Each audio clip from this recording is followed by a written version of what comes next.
I can. Can you hear me? Okay. Yeah. Let me just get my headphones real quick, and I'll be right back. Sure.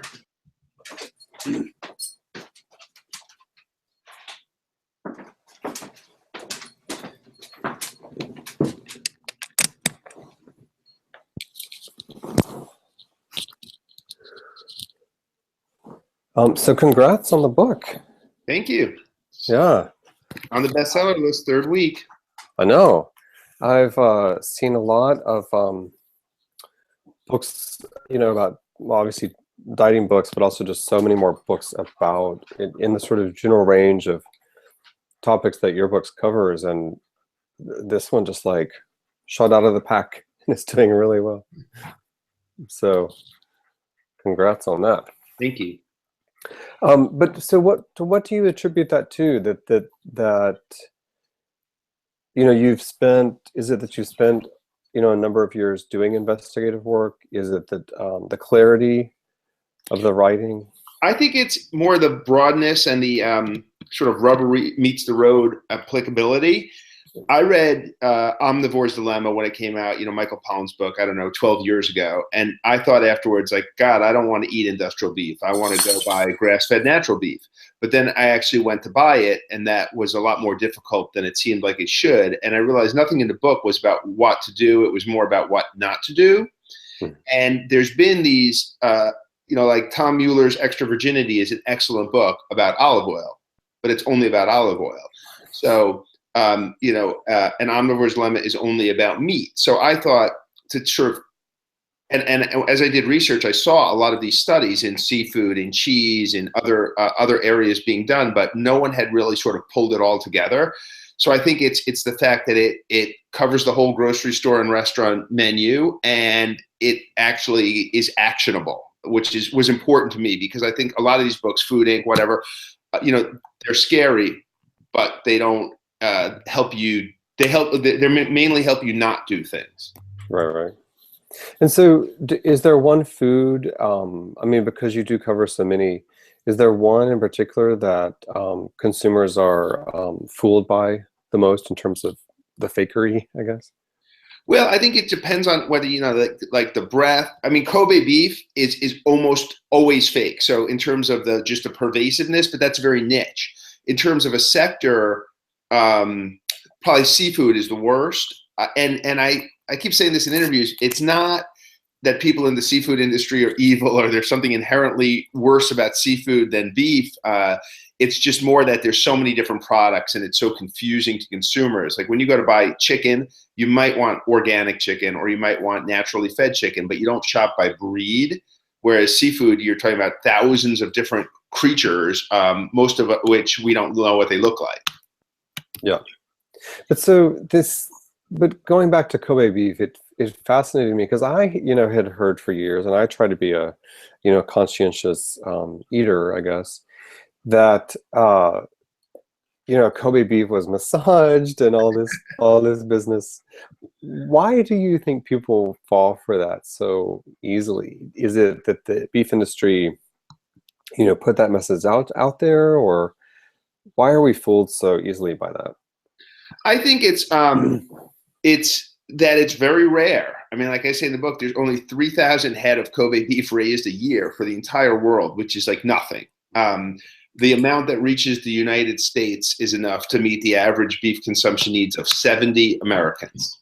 Right? I mean, this is like I live in Vermont. There's cattle farms here that are bigger than the entire Kobe beef industry, and it's not even a cattle state. So I think that and the distance lends itself to mythicalness. And it's not just, the ranchers are, if they want to massage their cows, they can. If they want to play classical music, if they want to give them a beer, they can. Most of them don't do that, but that's kind of a harmless myth. But I think the same is true about a lot of Japanese food. You hear about, things being eaten alive and where the fish auctions, and some of it is true, some of it is exaggerated, but I think it's just part of the far off mystique. Yeah. The worst problem is the Kobe beef being sold here that has nothing to do with Kobe beef. Right. So, this is a little bit of a depressing book in the sense that, there is so much fakery out there. What is the good news, or is there any good news?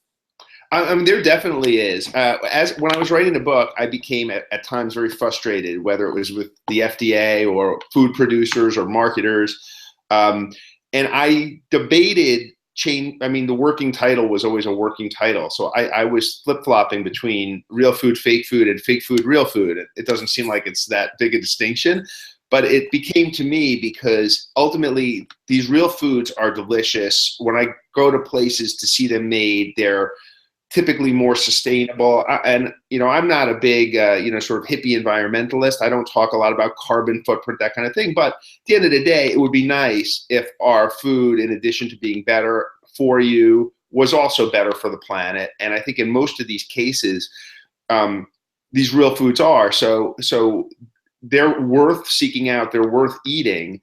And I think I say in the book, there's fake Rolexes, there's not fake Timexes. It's because the reason a lot of these foods are knocked off is because they're such high value, same as a fake Gucci purse.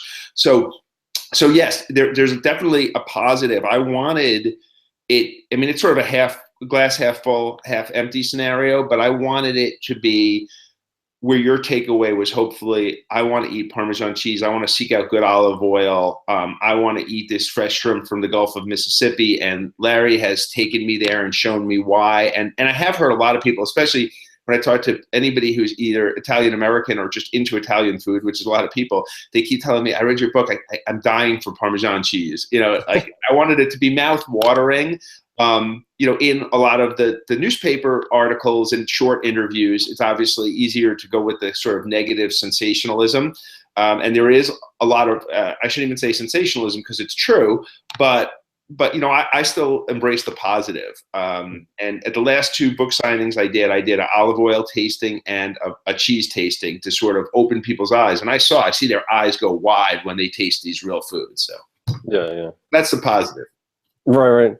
But for people who maybe are not readers, is there a shorthand for knowing whether something is real or fake? I mean, what you cover is so vast. So I know it depends on the particular sort of kind of food that someone's buying. Or is the best thing just to read your book? Buy 10 copies a person. No, there is no one size fits all solution. And that's probably the number one question I get asked is, what can I do or what's the big tip? So I have sort of two meta tips, which are, one is, and this is not applicable to everything in the book, but it covers a lot of bases, is just try to buy your food in the form closest to which it's recognizable or in which it comes. So, I use the example of a Maine lobster a lot. You buy a Maine lobster and it's got the claws, you can't be fooled. There's nothing else that looks like that. But you buy lobster ravioli, lobster stew, chopped up, finely diced lobster salad, suddenly you don't know what it is. And that goes for a lot of things. That's great for coffee. I mean, coffee has a really long history of adulteration, but that's almost always ground. When you buy beans, it's not like they can sell you garbanzo beans and tell you they're coffee beans. You'd know. So in a lot of these cases, that's sort of the solution is to buy the food in the wholest form. Certainly for fish. If you know what a red snapper looks like and you buy a whole red snapper, you're going to get red snapper 100% of the time. If you don't know what red snapper looks like and you buy a fillet, you're going to get red snapper 5% of the time. So that's probably the biggest tip, is just stick to, I don't want to say whole foods because that's come to mean sort of something different, like whole grain, but whole form foods. And then the second, in sort of the same vein, would be buy the less processed food you can when you are buying more convenience food. And I understand, I do it too. We're short on time in America. Sometimes people love frozen pizza. That's a question I get a lot, right? People love frozen pizza, and they don't want to give up frozen pizza. So if you want to get frozen pizza, and this is applicable to a lot of things, I just use frozen pizza as an example. Pick a good quality pizza like a Amy's Organic or your favorite at Trader Joe's or Whole Foods or whatever, and buy the cheese pizza. And you look at the ingredients and it'll have crust and cheese and water and probably some things you can't pronounce, but it'll be relatively limited. Then you put on your Parmesan cheese, your sun-dried tomato, your onions. If you want to put on pepperoni or sausage, go buy like some Applegate or something that's made, or Neiman Ranch if you can, that's made from naturally fed pork. Because the mystery meat in processed food hides a lot of things. Like you buy a frozen pizza with pepperoni, that might be 30 more ingredients. So you buy the least processed, and then you control every step of the ingredients. You just get more control over what you eat. So that's just sort of one tip is you do it in building blocks. Yeah. Yeah. So have you enjoyed doing events? You must get a ton of questions. I do. I mean, it makes the speaking pretty easy because if I have an hour, they typically want me to talk for like 20, 25 minutes and then take questions. And we never run out. They always have to kind of be like, okay, last 2 questions, you know. It makes it easier than just, I don't want to get up there and be a monologue. And I don't like reading. I'm not a fan of book readings. You know, I want to tell you what the book is about, or maybe something that's not in the book. You're going to read the book, hopefully. I don't want to stand there and read it to you. That's kind of boring. Yeah, yeah. No, that makes sense. Well, I do another job as the program director of the San Antonio Book Festival, which is next April for the 5th year. So we might, you know, I'd love to send you an invitation through Algonquin, and we'd fly you down and put you up. And I know they're having me do the Miami International Book Festival as a speaker this fall. I think it's in November, and closer to home, I'm doing the Brattleboro Literary Festival this fall in Vermont, which is drop target for me. But so it's kind of a new world to me, the book festival thing. So right. My last book didn't warrant a lot of invitations. Yeah. Well, great. Well, I'll talk to Brooke about that. And thanks for your time this morning. And again, congrats on the success. Thank you very much. It's been a long time coming, but you know, I got to say the one thing that's really surprised me, because I expected maybe some backlash from the food industry or from restaurants and people to be angry about different things. But one thing that's surprised me is consistently at every event I do, people come up to me and say, "Thank you for writing this book. I never really considered that would happen," and that's kind of nice. Yeah, combination of work. So, everyone can have a little guidebook here. It's great. All right, is that it? Yeah. All right. Well, thank you very much. It looks like you live in a house kind of like mine, some sort of colonial-ish. Yeah, it's a bungalow in Austin. I'm in Texas. Oh, really? Okay, yeah. I've been many times. I actually tried to do something with Whole Foods just to do a presentation there at the flagship, and I've got some. I used to write a lot on golf, and I know a lot of golf writers who live in Austin for some reason. But yeah. Dan Jenkins used to, of course, as a Texan, he lives in Florida now. But Bud Shrake wrote about golf a lot. I mean, these are older guys. So yeah, we have golf and Whole Foods. Yeah, well, I once played in a pro-am with Tom Kite, who's from Texas, and we talked about barbecue the whole time. So yeah, I'm sure. All right. Okay. Well, have a good day. All right. Bye. Okay. Bye-bye.